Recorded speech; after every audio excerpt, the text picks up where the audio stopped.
Yang ngikuti di rumah, kami sedang ada di Melbourne, di Garam Ministry. Saya kata apa Garam itu? G-nya apa? God, godly, anointed, radical, available, mature. Pokoknya begitu. Apa kabar semua? Baik. Itu kenapa duduk bangku-bangkuan di situ?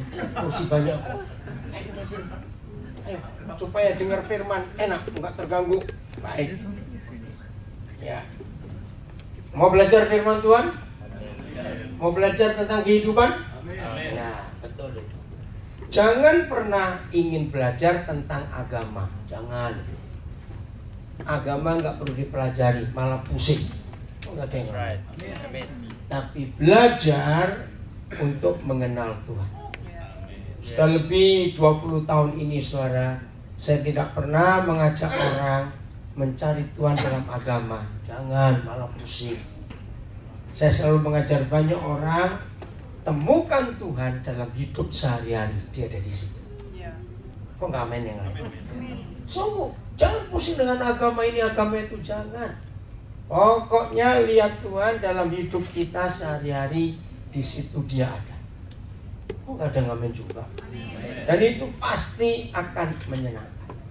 Baik, saya mau tanya satu, khususnya kepada yang umurnya baru kepala 2. Yang sudah kepala 4, jangan mikir hidup sehat sejak waktu kepala 4 sudah telat. Jangan tersinggung saya ngomong ini. Betul? Nah, yang masih kepala 2, akhir kepala 1, jadi 18, 19, dengarkan ini. Nah, terus yang kepala 5, kepala 6 bagaimana? Makan dikurangi. Udah ada yang ngambil. Betul? Sudah kepala 5, kepala 6, makan dikurangi. Supaya tidak cepat mati. Loh, betul tidak? Dunia medis itu menemukan ternyata penyebab penyakit 80 sekian persen itu bukan virus, bukan bakteria, tapi mulut rakus. Setuju tidak? Maka itu perhatikan ini. Musa adalah orang pertama di dunia. Tolong catat Moses adalah orang pertama di dunia yang menuliskan apa saja yang boleh dimakan dan apa saja yang nggak boleh dimakan. Itu Musa. Jadi kalau saudara belajar science based on the oldest literature, yang namanya ilmu pengetahuan itu selalu berpihak kepada literatur tertua. Perhatikan ini. Nah, literatur tertua yang ditemukan manusia itu langsung masuk ke jurnal. Nah, sejak ada Google, maka orang mencari jurnal itu nggak susah. Sebelum ada Google, orang kalau mau baca jurnal bisa bertahun-tahun. Contoh, apalagi saudara tinggal di Melbourne. Indonesia baru gabung dengan dunia internasional tahun 2014 yang lalu. Artinya begini, semua yang bachelor, master, apalagi PhD, ya, tidak akan diakui oleh university yang terkenal sekalipun, mau Monash, mau RMIT, mau apalagi yang terkenal di Melbourne apa? Swinburne, tidak akan diakui skripsi, disertasi, tesis saudara sebelum dicocokkan dengan jurnal. Sudah yang pernah ada yang nulis nggak tema yang saudara ambil itu? Nah, sebelum tahun 2014 Indonesia nggak masuk. Maka itu akhirnya setelah tahun 2014 dipaksa masuk. Ngeri. Nggak sedikit dokter-dokter palsu, ijazahnya palsu karena mereka jiplak, atau istilah sekolahnya itu plagiat, ya, menjiplak. Ngeri sekali waktu itu. Nah, jurnal sekali itu selalu literatur tertua. Nah, saya beri contoh ya, kalau saya cari di jurnal. Siapa orang pertama di dunia yang menuliskan, yang mengetahui dunia ini bulat? Silahkan baca jurnal Job, Ayub yang masuk. Itu luar biasa. Kamu dari mana? Dicari baru datang. Ayub. Nah sampai hari ini nama Ayub itu belum pernah turun. Sebab belum pernah ada di oldest literature yang lain yang mengalahkan Ayub. Nah yang paling keren saudara, tolong cari jurnal. Nama Musa itu yang paling banyak. Keren gak itu? Saya ini ngomong gini kok aja saudara gak harusnya surprise. Wow gitu. Oh, diam saja, ini penting. Maka itu saya berkata teologi itu merusak Alkitab saudara. So maka itu jangan belajar teologi, makin gak kenal Tuhan. Belajar untuk mengenal Tuhan dari kehidupan. Jadi di jurnal itu nama Musa paling banyak. Tidak ada nama orang di jurnal yang sudah ribuan tahun di dunia ini yang bisa mengalahkan nama Musa. Banyak sekali penuh. Musa disebut the lawgiver. Tahu nggak apa artinya? Ayo, the lawgiver. Ini anak-anak muda loh, jadi kuliah tau nggak sih? Kok nggak semangat mendengar ini? Apa artinya the lawgiver? Yang memberi hukum. Jadi semua kitab hukum di dunia ini, di negara manapun juga, maka the oldest literature about the law itu Moses. Begitu pula tentang kesehatan, healthy life. Di jurnal nama Musa yang paling banyak. Maka itu luar biasa. Nah, ini yang kita harus belajar untuk mengerti hebatnya Alkitab ini. Saya ingin saudara-saudara yang umurnya baru kepala 2, serius yang mulai hari ini kalau saudara lihat Alkitab, jangan lihat dia sebagai buku agama, jangan. Ini buku sejarah, buku kehidupan, buku fakta. Apa saja ditulis di sini. Dan itu masuk satu persatu. Saya beri contoh lagi supaya saudara suka belajar Alkitab. Nah, yang sudah 50, yang kepala 5, kepala 6, semangat dong. Saya bilang, ngapain aku datang ke sini? Kok dengar itu ya penting. Lu kok gak ada yang ngamen kepala 5, kepala 6 ini. Amin. Belajar. Oke. Sebelum ada negara-negara demokrasi seperti sekarang ini, dulu dunia ini dikuasai oleh apa?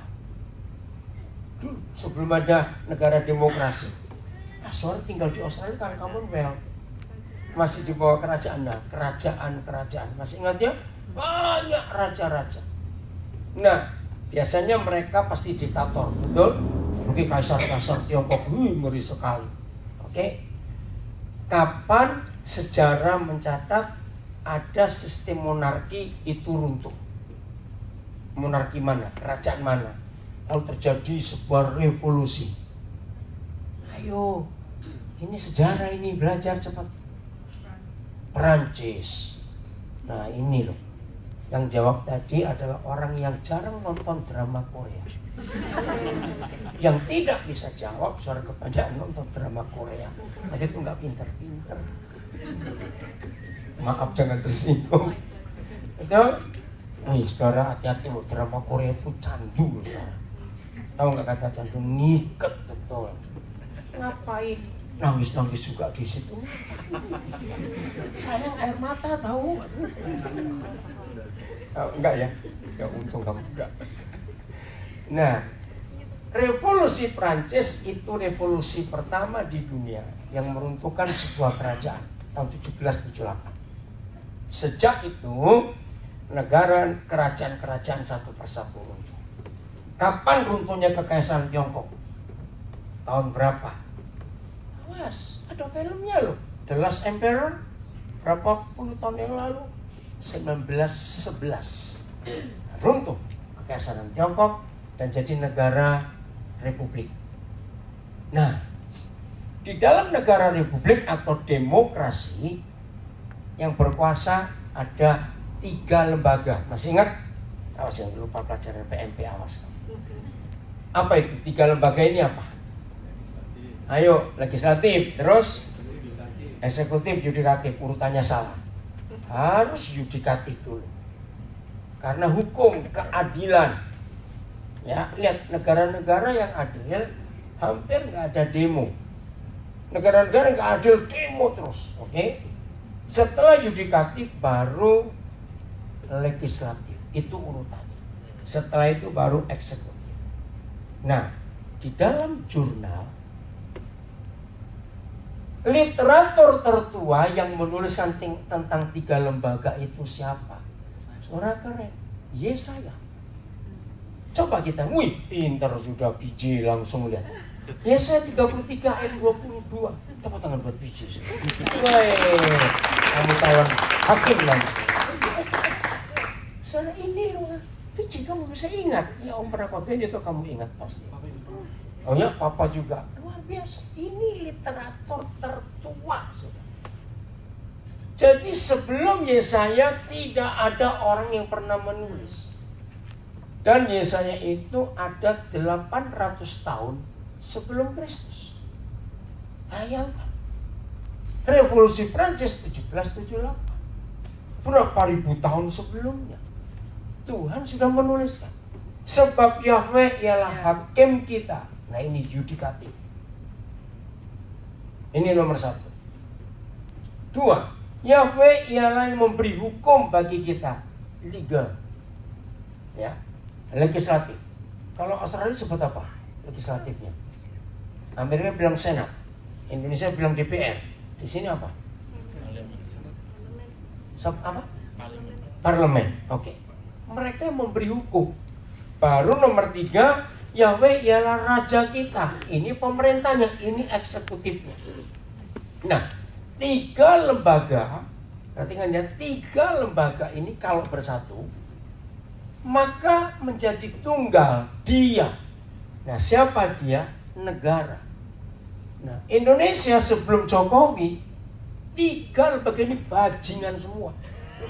Maling rampok semua. 3 lembaga ini.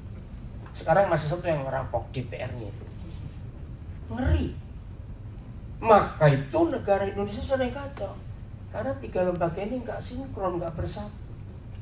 Berarti ya, ini yang tertua. Bayangkan. Betapa luar biasanya. Saya beri contoh satu lagi supaya kita makin ngerti. Kalau saudara belajar medicine, ya sejarah ya, bukan belajar untuk jadi dokter. Sebelum ditemukan tulisan Musa ini, kita buka dulu. Imamat 17 ayat 11. Sebelum ditemukan tulisan ini, saya nggak berkata firman ya, karena untuk bicara dengan banyak orang yang nggak percaya Tuhan, nggak tulisan. Nah kalau bicara literature, orang pasti terima. Nah sebelum saya lupa, di dalam sains ada sebuah ada sebuah keputusan.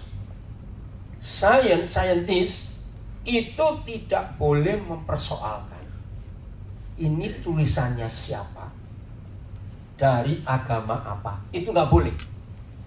Para saintis, ilmuwan hanya mempercayai pokoknya ini tulisan. Lalu mereka berkata, nggak peduli yang nulis agama apa, nggak peduli. Bahkan kalau sempat setan nulis pun dan ada tulisannya, maka tulisan setan itu pun harus diakui sebagai literatur.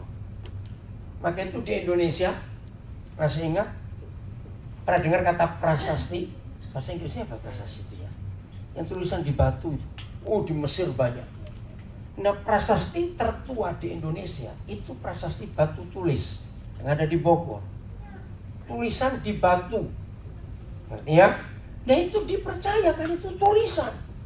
Pokoknya tulisan. Maka itu ketika orang melihat Alkitab dan itu tulisan, tidak perlu dipersoalkan. Yang nulis siapa? Pokoknya tulisan. Maka itu dalam sains sangat diperlukan ada orang yang nulis. Seorang doktor PhD nggak akan jadi profesor sebelum dia nulis paling tidak ada 7 tulisan. Dan dunia akui. Keren, tulisan. Maka itu penting sekali. Nah sebelum tulisan ini, Baca kalimat pertama sama-sama. 1, 2, 3.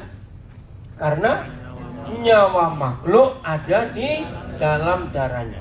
Nah, sebelum dunia kedokteran menemukan tulisan Musa ini, zaman dulu kalau orang sakit ke tabib, belum dokter ya, ngeluh, aduh perutku sakit. Nah, karena nggak ada alat apa-apa, langsung dibelah saudara. Untuk dilihat, kenapa perutmu sakit, ada apa di dalamnya. Jadi nggak ditolong mati, ditolong untung-untungan. Akhirnya pasrah saja. Tapi sejak ditemukan tulisan ini keren. Dunia kedokteran mengalami revolusi. Dan itu terjadi sampai hari ini. Tidak boleh dokter memvonis orang sakit apa sebelum periksa darah. Betul? Kenapa kalau ke dokter mesti dicek dulu detak jantungnya? Karena itu darah. Nggak ada loh dokter, begitu pasien datang buka dompetmu, nggak ada. Dokter mata duitan. Yang ada periksa detak jantung, tekanan darah itu menentukan karena tulisan ini. Sudah bisa bayangkan betapa hebatnya Alkitab. Maka itu saya katakan bahwa nama Musa itu paling banyak. Dan tulisan ini berlaku sampai hari ini. Lihat, coronavirus bukan dilihat dari pileknya, dari nafasnya, periksa darahnya. Di situ tahu. Nah, akhirnya manusia baru sadar. Satu-satunya Tuhan di dunia ini, satu-satunya Tuhan yang melarang orang makan darah, itu Tuhan kita. Tidak ada Tuhan lain sebelum Tuhan kita yang melarang orang makan darah. Akhirnya tahu gara-gara tulisan ini. Kenapa darah nggak boleh dimakan? Karena itu tempatnya penyakit. Nah, yang masih suka makan darah, saya bilang, kan direbus dulu. Goblok mulu. Ayo, berani minum air got direbus? Terus saya tanya cepat. Enggak, sama. Darah direbus tetap kotor. Karena semua penyakit ada di situ. Nah, ini saya, Bu. Ngerti nggak maksudnya? Aduh, sayang waktunya. Saya nggak bisa ngomong saya. Itu kan jadi ruang kuliah nanti ini. Tapi ini firman Papa kita yang luar biasa. Sedikit dia, saya akan ketemu hal-hal yang luar biasa. Maka itu waktu senggang, sedikit jangan nunggu orang mau apa, baca Alkitab, cari saja. Minta hikmat Roh Kudus, dia akan keluar rahasia-rahasia yang luar biasa di dalamnya. Oke, saya kembali sekarang. Jadi melihat fakta ini, berarti buku yang satu ini berguna nggak buat hidup kita? Sangat berguna. Ini yang kita harus tahu dari Alkitab ini. Maka itu saya ulang lagi, teologi yang merusak. Akhirnya apa? Jadi perdebatan, keluar doktrin. Yang namanya gereja baptis saja ada berapa doktrin. Yang namanya Protestan ada berapa doktrin. Ada sumbernya satu. Nah, itu teologi. Jadi baca dia apa adanya, nanti Roh Kudus akan menerangkan saudara. Hidup keluarga yang harmonis ada di buku ini juga. Semua diatur di buku yang satu ini. Maka itu ikuti ya, itu luar biasa. Maka itu makin hari kita akan kagum. Terbongkar apa yang tertulis ribuan tahun yang lalu. Dan kebenarannya ada sampai hari ini. Siap belajar? Siap. Betul? Mau mengasihi firman Tuhan seperti ini? Hasilnya luar biasa. Oke. Sekarang saya ingin tanya, masih nomor 20. Hanya ada satu yang pasti dalam hidup ini, dan itu nggak bisa diapa-apakan. Jangan bilang pasti makan. Saya nggak tanya itu, awas. Hanya ada satu yang pasti, bukan mati, bukan. Mati itu masih bisa diperpanjang kalau hidupnya sehat. Betul tidak? Orang yang punya duit susah mati daripada yang nggak punya duit itu cepat mati. Loh, betul tidak? Yang punya uang terus perpanjang pakai obat ini, cari dokter sana, pakai alat ini, nggak mati-mati. Itu kalau orang miskin mati ya jadilah ganda. Udah gitu aja mau bayar pakai apa Indonesia ya, di Indonesia. Bukan mati. Ada satu yang pasti. Nah, di sini banyak anak-anak muda tidak pernah menyadari. Ayo, pasti apa itu? Ayo anak muda. Nah, sulit bukan? Saudara nggak pernah mikir. Dengar pernyataan ini. Suatu hari semua kita pasti tua nggak? Ya sudah, kok nggak jawab. Saya ulang, apa yang pasti dalam hidup ini? Tua. Tua itu nggak bisa dipertahankan. Tua itu nggak bisa ditahan. Muda terus bisa. Mau pakai obat apa saja, kalau sudah tua ya sudahlah. Lihat itu buktinya, orang punya duit operasi ini tambah jelek. Aduh. Maaf, lo betul tidak? Ya sudah. Nah, anak-anak muda kau belajar. 90 sekian persen anak-anak muda nggak pernah yakin bahwa dia suatu hari akan tua. Apa yang terjadi pada anak-anak muda yang tidak pernah sadar bahwa dia pasti tua? Cepat berikan saya 3 hal. Anak muda yang tidak yakin dan tidak percaya. Kenapa? Ada apa, James? Enggak. Dengar, anak muda yang nggak yakin pasti dia bisa tua, dia akan melakukan 3 hal. Dan 3 hal ini pasti bodoh, maaf. Betul tidak? Apa itu? 1, cepat. Ayo, kalau anak muda nggak pernah sadar bahwa dia akan jadi tua, hidupnya akan bagaimana? Foya-foya. Karena nggak tahu kok dia akan tua. Maka itu anak muda berkata, mumpung aku di Melbourne nggak ada papa mamaku, mau apa kamu? Ngerti maksudnya mumpung? Kalau di Indonesia nggak bisa aku begini. Mumpung. Nomor 2, anak muda yang tidak pernah tahu, nggak pernah sadar bahwa dia akan tua. Nggak tahu dia melakukan apa. Foya-foya betul. Yang kedua, ayo mikir. Menghambur-hamburkan waktu. Karena nggak yakin dia akan tua. Dipikir akan muda terus. Nah, yang ketiga ini saya mau ngomong. Maaf ya, kalau ada di antara kita yang mendengar ini dan saudara sudah tua, umurnya 40-50 tahun. Dengar anak-anak muda, tolong catat. Yang ngantuk-ngantuk bangun. Ayo. Ini penting anak muda. Saya diberi beban Tuhan ini untuk bicara kepada banyak anak muda. Begini ya. Jangan suatu hari ketika umurmu 40 atau 50, waktu kalian duduk dengan anak-anak di rumah, dengan istrimu, dengan suamimu, terus kamu ngomong begini waktu itu. Seandainya papa dulu waktu masih muda nggak melakukan itu, hidup kita nggak sesusah sekarang ini. Ngerti nggak kalimat itu? Lo ngerti nggak? Saya tanya. Apa artinya? Terlambat. Nyesel. Kalau ada orang tua ngomong begitu di depan anak-anaknya, anak-anaknya jadi apa? Jadi korban. Seandainya dulu waktu masih muda, papa dengarkan perkataan oma opamu, mungkin gak begitu.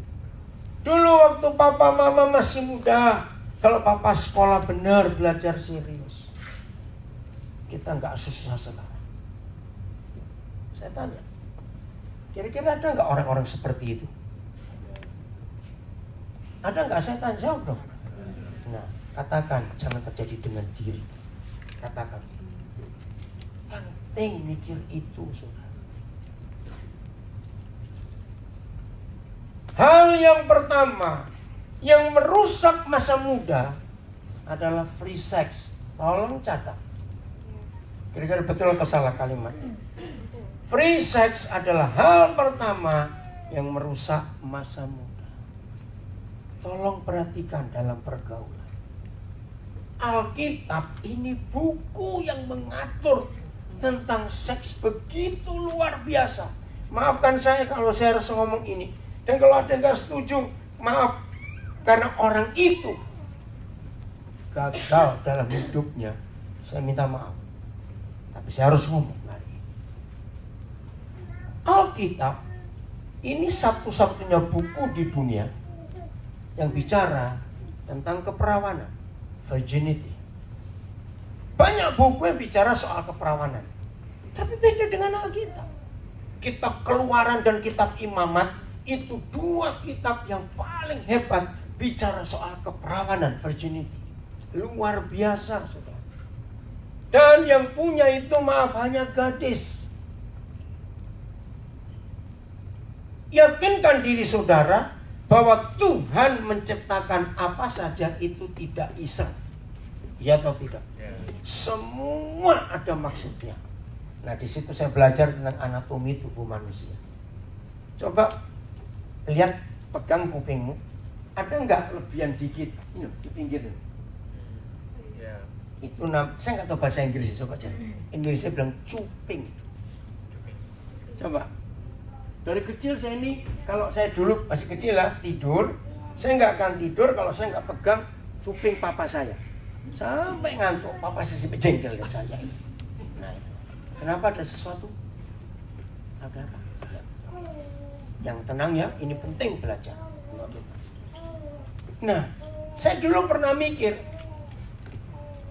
kenapa Tuhan kasih lebihan ini? Kok nggak diratain serat gitu aja yuk. Loh, penting loh saudara.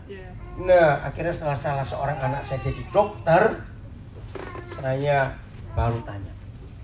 Termasuk ini yang belum tahu supaya tahu ya. Dulu saya ini jengkel.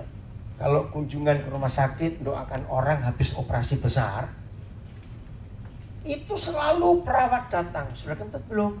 Sudah kentut belum? Saya tuh bingung. Kenapa sih kentut aja diurus? Tapi saya mau tanya, malu. Pernah tahu nggak? Orang yang sudah menjalani operasi besar, pembelahan di bagian depan, itu tidak boleh minum, tidak boleh makan sebelum kentut. Saya pikir kenapa sih kentut ditanya terus. Saudara, setelah anak saya yang pertama lulus jadi dokter, saya baru tahu. Ternyata sesteril-sterilnya ruang operasi, ketika tubuh ini dibuka, maka udara ruang operasi masuk ke dalam tubuh kita. Nah, udara bersih di dalam tubuh itu kecampur dengan udara ruang operasi. Nah, untuk membuktikan udara asli di dalam tubuh sudah bersih, itu kentut, ya ampun. Begitu pentingnya kentut. Maka itu orang gak bisa kentut ke dokter, banyak. Lu betul atau tidak sih? Maka itu seorang teman saya sudah meninggal, namanya Pak Ayub Sukondo. Satu kali dia ngajar, pokoknya begini ya, kalau kalian semua nggak ketemu alasan untuk bersyukur, rumahmu terbakar, anakmu kecelakaan, usahamu bangkrut, pokoknya nggak enak semua, sulit mengucap syukur. Begitu ucapan syukur, kamu masih hidup. Ya betul tidak? Nah, itu contoh kecil. Jadi jangan anggap remeh apapun yang Tuhan ciptakan. Setuju? Nah, cuping. Saya ketemu bahasa Inggrisnya. Ini cupingnya bahasa Inggrisnya apa, Pici? Ayo, Miko tahu nggak? Tragus. Terusnya gimana, Bu? Hebat sekali kamu, pintar. AGS. Hai, begitu sudah ya. Fungsinya ada dua. Tolong perhatikan. Ada dua. Bukan Tuhan iseng ngasih kelebihan dikit tulang muda di kuping kita. Satu, untuk peredam suara. Jadi di kekuatan kuping kita kan ada kemampuan berapa desibel. Jadi suara yang dari luar mau masuk ke gendangan telinga kita harus permisi dengan cuping. Permisi lewat ya. Nah, ketika suara melewati cuping diterima di mangkokan ini atau mangkokan ini yang melengkung. Jangan dianggap, kenapa kok ada mangkokan begini? Oh, Tuhan kita luar biasa. Itu peredam suara. Jadi suara masuk ke kuping, melewati cuping, minta izin, masuk ke mangkokan, ini diturunkan sekian desibel, sudah. Baru ke dalam. Kok gak ada yang bilang, wow, gitu, sudah kenapa sih saterannya? Ini saya ini kayak ngajar kacang hijau aja, ya, sana. Ini kan luar biasa, bukan? Papa kita. Nah, yang kedua, fungsi cuping itu untuk keseimbangan. Kalau nggak percaya, jangan cobalah. Tapi kalau ada yang dablek silakan. Coba potong salah satu cupingnya, kompasnya akan miring-miring jalan. Karena nggak seimbang. Bayangkan cuma sekecil itu. Ngerti? Oh, udah banyak lagi. Alis contohnya, kelingking, banyak. Nggak ada waktu. Apalagi keperawanan. Selaput darah di rahimmu para gadis. Itu luar biasa. Saya belajar psikologi. Seorang gadis, maaf, yang dirobek keperawanannya bukan oleh seorang yang berstatus suaminya. Catat. Ini psikologi, bukan agama. Ini psikologi. Seorang gadis yang dirobek keperawanannya bukan oleh seorang yang berstatus suami, dia akan rusak, hatinya akan sakit. Dan biasanya cowok-cowok bajingan ini setelah memerawani pacarnya, biasanya 90% lebih cowok ini pasti meninggalkan ceweknya dan cari yang lain. Waktu itu saya diskusi dengan 2 master psikologi. Gak apa-apa, jangan keluar, sahabat, jangan keluar, gak apa-apa. Dulu kita, amin, ya amin, terima kasih. Ya, saya itu gak pernah terganggu kalau saya ngajar ada anak kecil ribut. Kenapa? Satu, Tuhan Yesus sayang anak-anak. Masih ingat waktu anak ribut, yang berkata, kenapa kok dia jangan nyuruh anak itu diam? Anak-anak itu luar biasa. Yang kedua paling penting, dulu kita juga kayak dia, cuma lupa. Betul atau tidak? Kita lupa. Udah, gak masalah. Ini penting sekali kita belajar. Ternyata jadi saya senang dengan anak-anak, gak apa-apa. Jawab amin lagi. Padahal ngerti, gak tahu saya juga amin. Oke, saya lanjutkan ya. Ini jadi Alkitab ini sangat luar biasa. Waktu itu saudara tahun 80-an, saya punya 2 teman master psikologi. Satu lulusan Maranatha Bandung, 2 lulusan Sugio Pranoto Semarang. Yang satu Kristen, satu bukan. Nah, saya suka diskusi dengan mereka, sudah pindah sekarang, saya nggak tahu kemana selama nggak tahu. Saya sering diskusi dengan master psikologi ini tentang berapa tulisan dalam Alkitab. Nah, salah satunya soal keperawanan. Mengapa kalau ada cowok mengambil selaput darah ceweknya, 90% lebih pasti ditinggal. Dan nggak sampai seminggu cowok bajing ini sudah gandeng cewek lain lagi. Nah, cewek yang ditinggal pertama itu sakit hati. Ketika dia lihat cowoknya itu sudah gandeng cewek lain, dia itu menjerit, ingin ngomong pada cewek itu, jangan dengan dia. Masalahnya di mana? Kalau sampai cewek ini ngomongin cewek barunya si cowok itu tadi, si cewek baru mikir apa? Ayolah, mikir apa cewek baru ini? Kamu cemburu karena mantanmu aku ambil. Serba salah. Ini yang kita harus teliti betul-betul dalam hidup ini, saudara. Kenapa? Begini jawaban para psikolog. Maaf, seorang cowok, maka itu dengar ya para gadis dengar. Seorang cowok, kalau dia sudah berhasil memerawani pacar, ini jahatnya manusia. Yang namanya manusia pernah puas lah. Mau punya uang berapapun tetap kurang. Nah, ini psikologisnya. Cowok yang pernah memerawani pacarnya, dia pasti ingin coba, maaf, ini kalimat gak bagus, tapi saya harus ngomong. Cowok yang pernah memerawani pacarnya, dia gak puas, dia akan coba cari perawan lain. Setan gak itu? Maka itu catat, korban cinta pasti cewek. Hampir gak ada korban cinta itu cowok. Betul? Kalau sampai ada korban cinta cowok, itu cowok goblok. Udah gitu saja, maaf. Loh, betul tidak? Korban cinta itu pasti cewek, saudara. Mikir. Perhatikan firman ini. Maka itu mengapa hanya Alkitab, satu-satunya buku yang begitu jelas membahas soal keperawanan. Nah, terus Tuhan kita adalah satu-satunya Tuhan. Di antara semua Tuhan di jagat raya ini, ada jutaan Tuhan di dunia. Tuhan itu enggak satu loh, salah. Buktinya apa Tuhan enggak satu? Buktinya kitab suci semua agama sama atau beda? Beda. Nah, kenapa beda? Ya karena Tuhan itu beda-beda.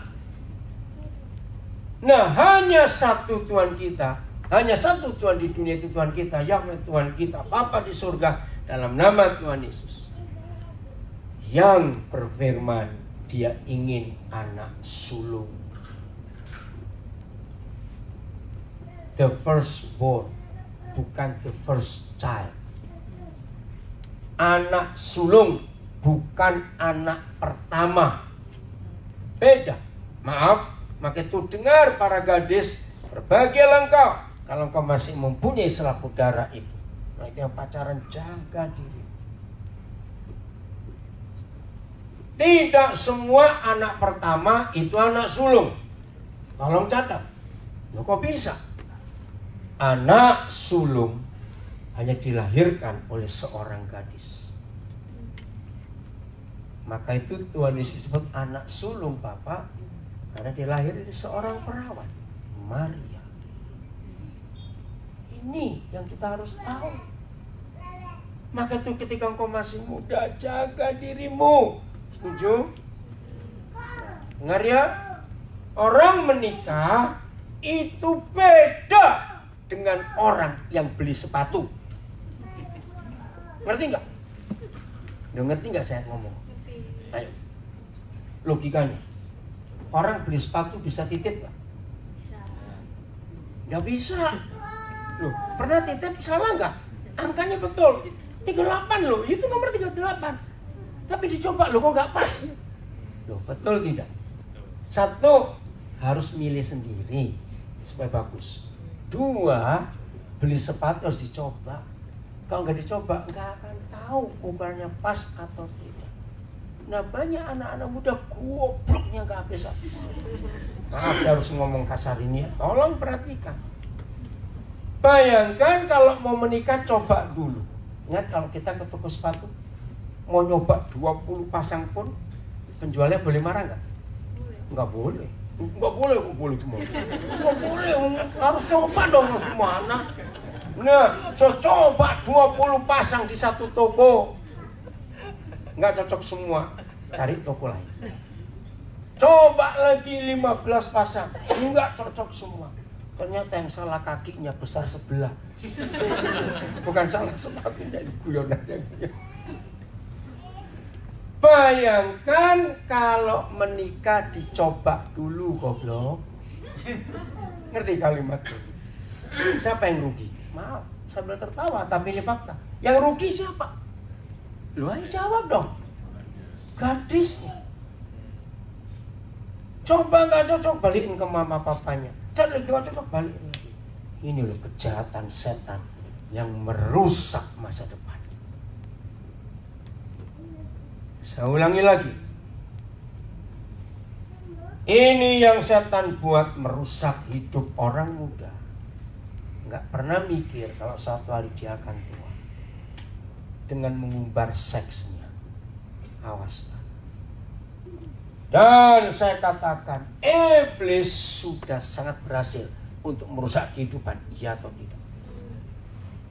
Ya sudah, seharusnya kalau kita tahu iblis sudah berhasil merusak kehidupan, seharusnya kita bagaimana?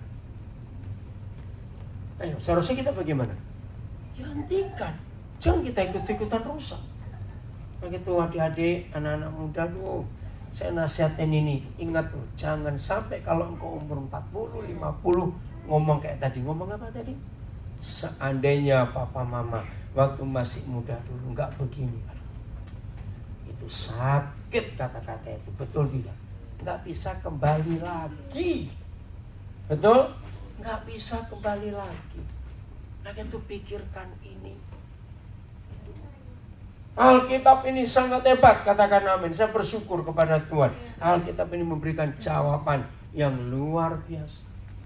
Maka itu jaga dalam pergaulanmu. 1 Korintus 15 ayat 33. Ada firman yang luar biasa. 1 Korintus 15 ayat 33. Baca sama-sama. 1, 2, 3. Janganlah sesat. Sebab pergaulan yang buruk merusakkan kebiasaan yang baik. Coba kata sesat beri kata lain. Janganlah kamu goblok, betul. Iya, betul.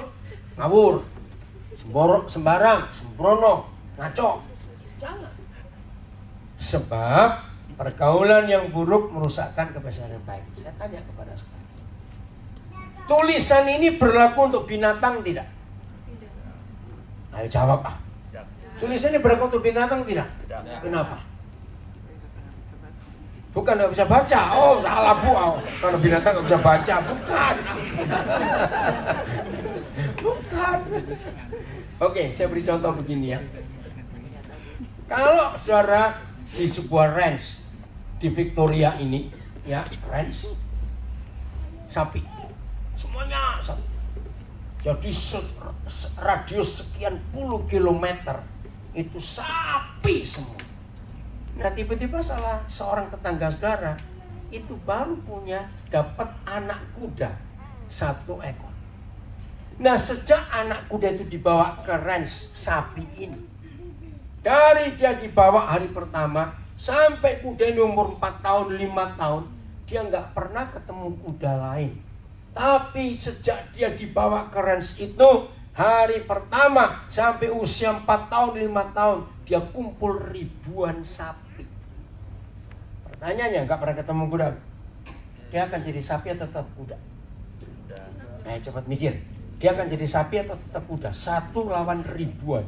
Tetap kuda. Ayo, tetap kuda atau sapi? Cepat jawab.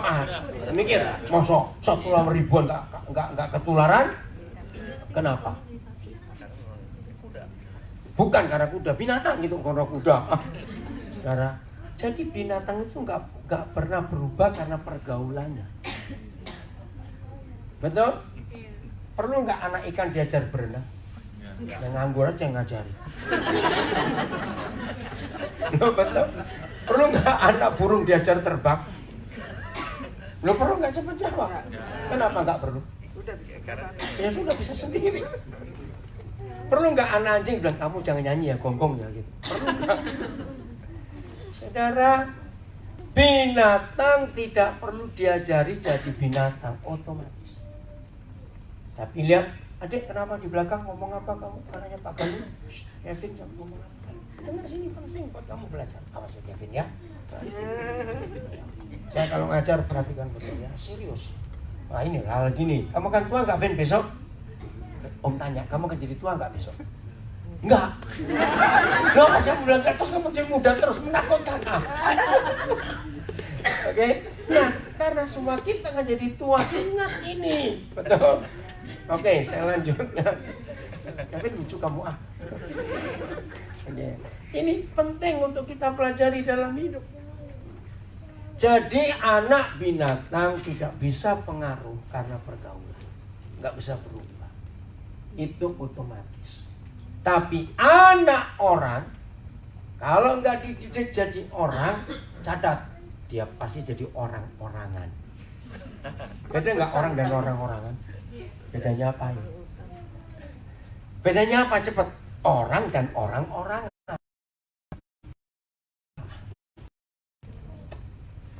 Nggak jawab, saya pulang aja sudah. Ayo, apa bedanya orang dan orang-orangan? Seperti orangnya bukan orang.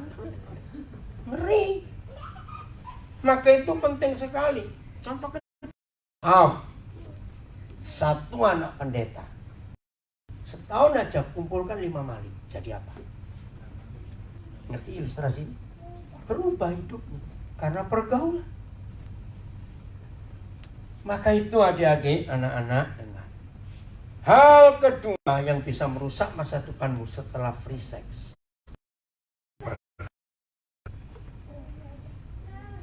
Maka kita harus milih.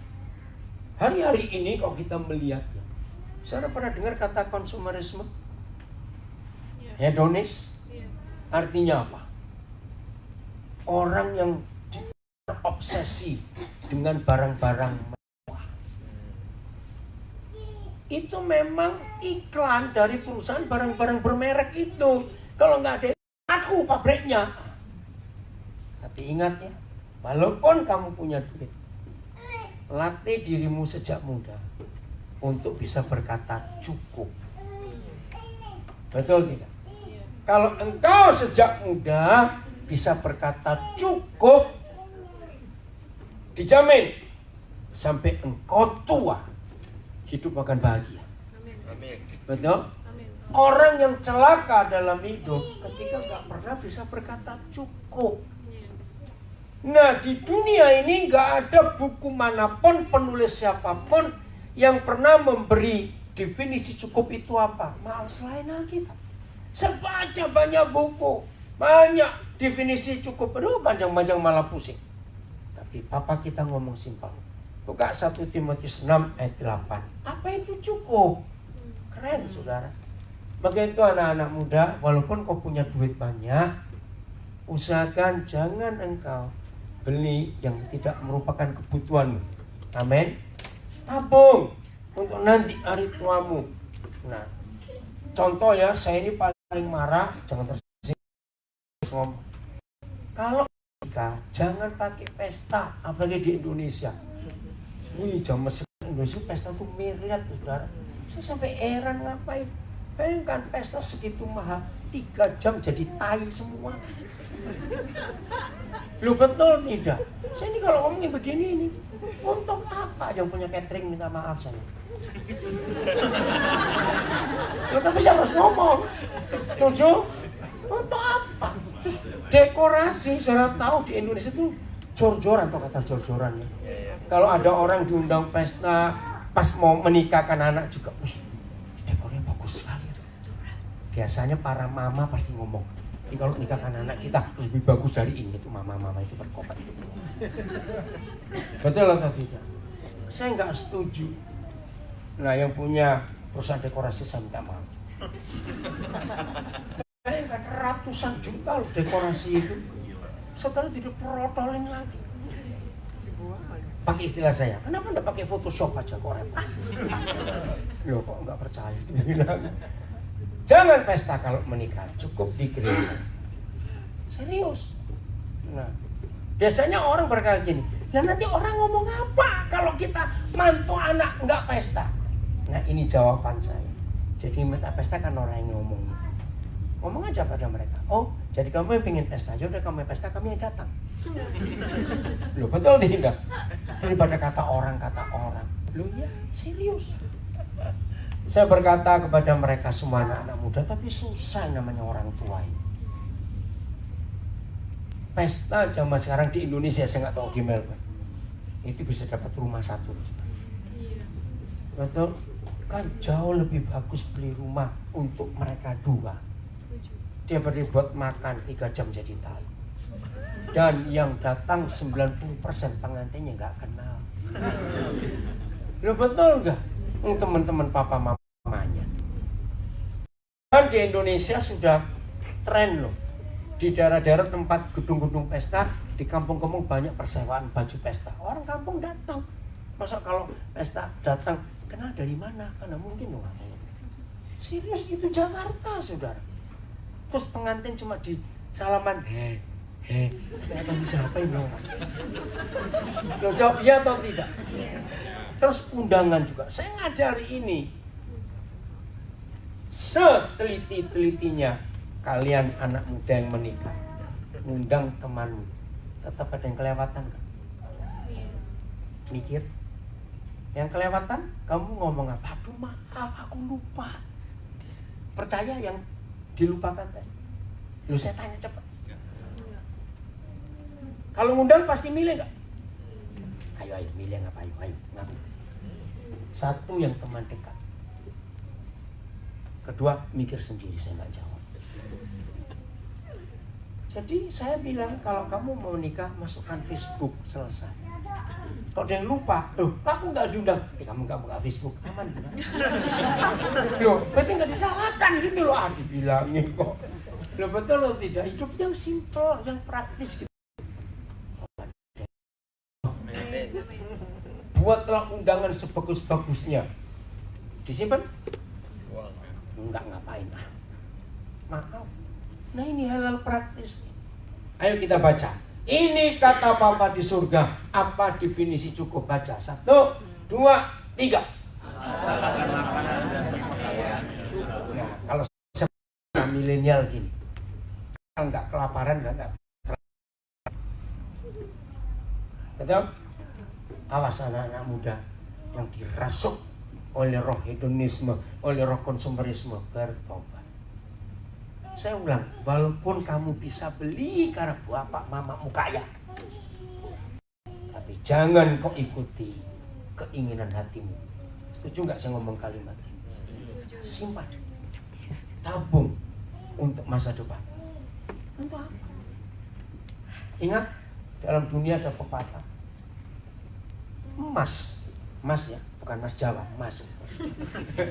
Mas masuk ke WC, dia tetap emas kan? Mau ditaruh di tempat sampah, dia tetap emas. Nggak berubah nih. Saudara punya uang $100 warna hijau, uang di got, nilainya turun atau tidak? Tidak. Diinjak, dilindas mobil, nilainya turun tidak? Kenapa ngomong apa? Masalah jawab. Betul, nilainya nggak pernah berubah.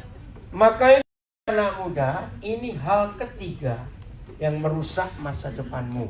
Satu apa tadi? Free sex. 2, pergaulan. Nah, 3 yang merusak masa depanmu, kamu punya konsep harga dirimu karena apa yang kamu pakai. Itu salah. Betul?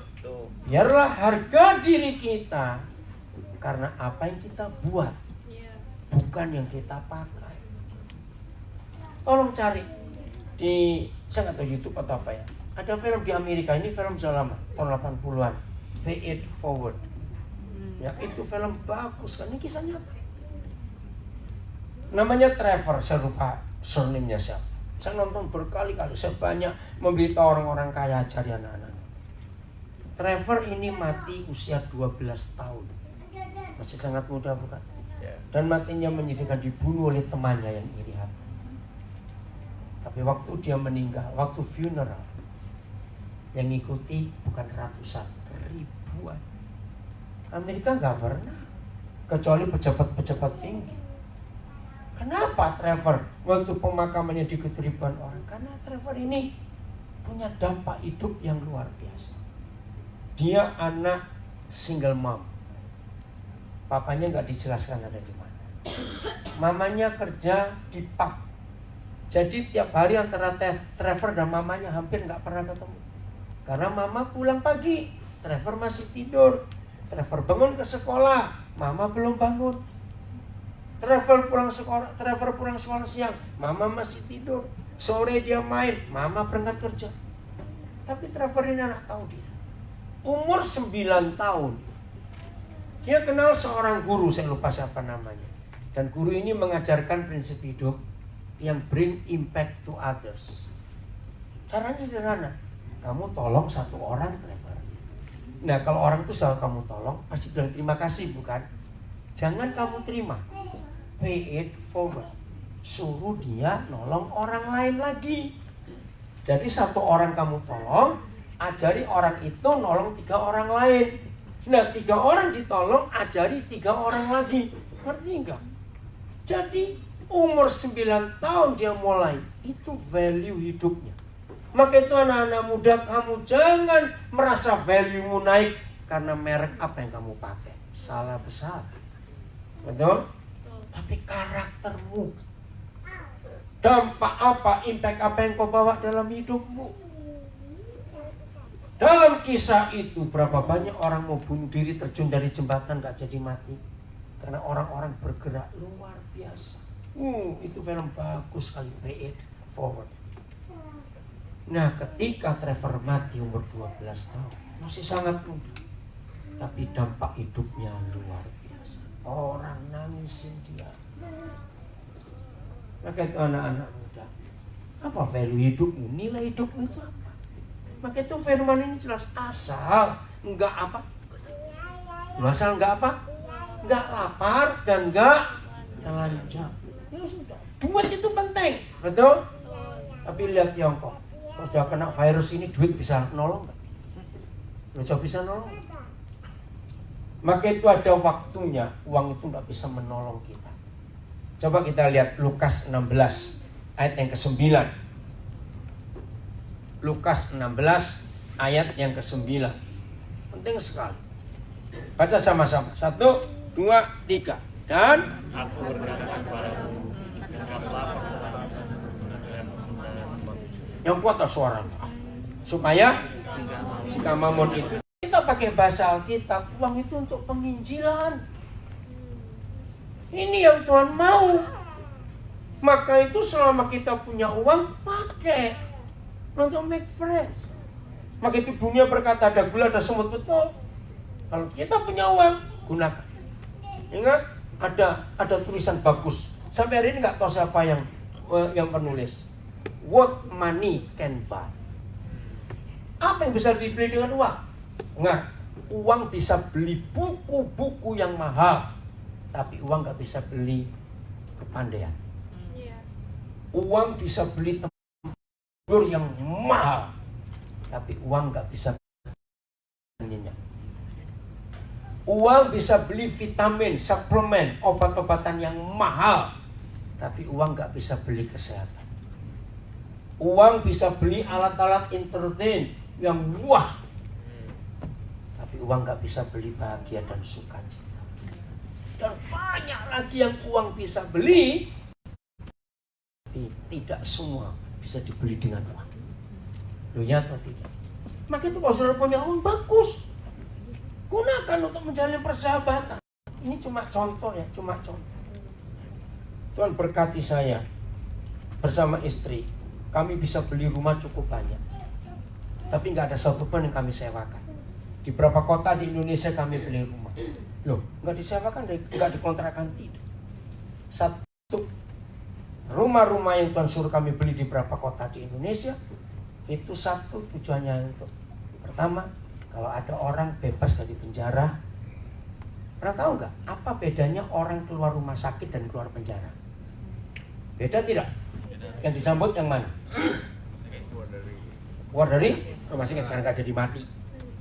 Kalau keluar penjara, hampir keluarga nggak mau jemput karena malu.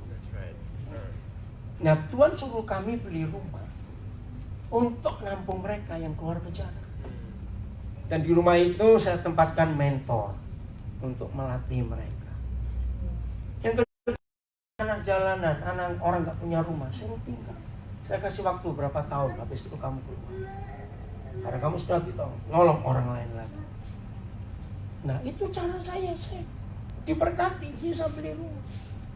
Dan Tuhan tolong luar biasa. Banyak lagi saya bisa cerita. Saya nyekolahkan banyak orang.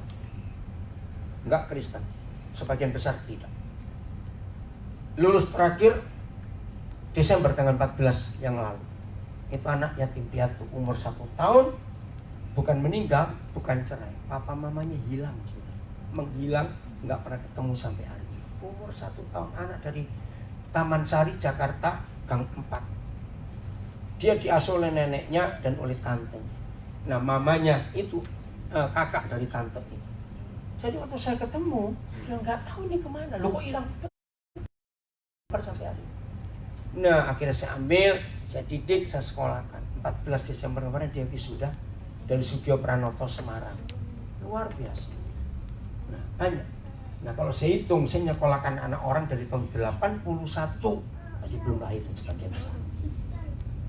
Sampai yang lulus 14 Desember kemarin itu 490 sekian anak. S1. Yang master 58 orang. Yang PhD itu 6 orang. Dokter 14 orang, spesialisnya 2. Saya akan terus buat itu. Uang itu untuk make friend, menjalin persahabatan. Lihat kalimat ini. Supaya jika uang itu ngapain? Ayo. Tidak dapat menolong kamu lagi. James sampai sini yang Instagram habis. Bentar lagi. Sudah? 1 menit lagi. Oke. Nanti end ya. Apa itu artinya uang itu nggak bisa menolong kamu lagi? Ayo, apa artinya uang nggak bisa nolong lagi? Kok susah bener sih mikir? Mati. Ya. Jadi orang kaya mati nggak? Mati. Maka itu jangan salah sebut. Kamu kerja untuk apa? Bukan untuk hidup. Wah, kalau kerja untuk hidup itu kesimpulannya uang bisa membeli umur. Habis. Ya, end. Terus. Chat ini. Iya. Oh sudah, tadi sudah share. Nggak pakai share tadi. Oke, nggak apa-apa. Ya. Nah, uang kalau saudara ditanya orang, sudah. Uang itu untuk apa? Kerja untuk apa? Bukan untuk hidup loh. Salah. Loh, betul tidak? Kalau uang hasil kerja bisa untuk hidup, itu namanya orang kaya nggak mati-mati. Kenapa salah tebak? Nggak apa. Betul? Maklum, operatornya baru. Loh, betul tidak? Kalau orang kerja untuk hidup, itu artinya orang kaya nggak mati-mati. Karena uangnya banyak. Loh, ya atau tidak? Tapi buktinya orang kaya juga mati. Maka itu ketika uang nggak bisa menolong lagi, dan selama kita hidup menggunakan uang untuk penginjilan, make friend, menyelamatkan banyak orang, maka kita diterima di mana, Pak? Emak abadi. Itu mana? Surga. Nah, sekarang kita balik. Kalau ada pendeta kaya, orang Kristen kaya, tapi selama hidup uangnya hanya untuk dirinya dan keluarganya saja. Mobil sudah punya satu, masih kurang. Terus beli ini, beli itu yang enggak dibeli. Enggak pernah untuk orang lain, enggak pernah untuk penginjilan. Suatu hari pendeta itu mati. Suatu hari orang Kristen kaya itu mati. Tapi selama hidup uangnya enggak dipakai, menggenapi Lukas 16:9. Maka walaupun pendeta, walaupun orang Kristen, kalau mati diterima di mana? Kebalikannya, cepat. Kemana? Neraka. Maka itu jangan kaget kalau ada pendeta masuk neraka, tidak berzina, tidak membunuh, tapi pelit. Itu pasti masuk neraka. Ini firman-Nya. Jadi asal ada makanan, ada pakaian, cukup. Tapi ya pasti ada yang protes ya. Kalau sedang lapar, terus nggak punya uang, saya nggak lihat Johan dari tadi kemana, Pak? Johan kemana? Sama Eva? Tadi ada di sini. Kemana? Nggak tahu. Oh. Baru sadar semua hilang. Dengar ya? Ada yang banyak pada saya, tapi badannya. Nah, kalau lagi nggak punya uang, lapar gimana? Gampang. Saya punya resepnya. Mau tahu nggak resepnya? Kalau nggak mau tahu, saya nggak mau. Loh, saya tanya. Mau tahu resepnya? Semangat semua. Ketika nggak punya uang dan lapar, jam makan, datang ke rumah teman baikmu. Lo kok ketawa? Kenapa? Ngerti nggak? Teman baik lo ya, pasti diajak. Tapi jangan tiap hari. Baik. Tapi kalau orang lapar nggak punya duit, sudah ke rumah teman baik, tidak diajak makan, langsung batin senasib. Ya minum air aja terus pulang. Sehat loh, puasa itu sehat loh, saudara. Enggak percaya? Enggak, puasa itu sehat dia atau tidak? Cepat jawab, Pak. Nah ya sudah. Maka itu hidup dengan tentu indahnya luar biasa. Anak-anak muda janji ya, engkau harus. Odi kenapa? Odi ngomong apa itu? Ngomong apa? Enggak apa-apa dulu sih, Pak. Ngerti sekarang hidup mau dibawa kemana, tahu tujuannya? Loh kok gak ada yang jawab? Betul? Yaudah, kita harus mengikuti apa yang Tuhan katakan. Katakan amin. Taati semua peraturan-peraturan surga itu. Hidup ini akan luar biasa. Amin. Dalam proses mengampuni, ampuni. Kevin mau kemana Kevin? Balik ya Kevin ya. Jadi kalau hidup ini menurut peraturan Tuhan, wah hidup ini luar biasa. Betul tidak? Semua ada aturannya. Mau berubah? Ayat terakhir, Filipi 4 ayat 19. Perhatikan firman ini, supaya kita nggak jadi konsumerisme, nggak jadi hedonisme. Tuhanku akan apa? Baca, akan apa? Memenuhi segala apa kita keperluan, bukan keinginan. Beda tidak keperluan dan keinginan. Yang penting. Nah, orang yang utangnya banyak itu pasti memenuhi keinginannya. Atau tidak? Bukan keperluannya. Nah, yang Papa jamin, Papa di surga akan memenuhi yang kita perlu, bukan yang kita ingin. Bahkan menurut apanya? Ayo baca. Kekayaan Nggak cuma kekayaan.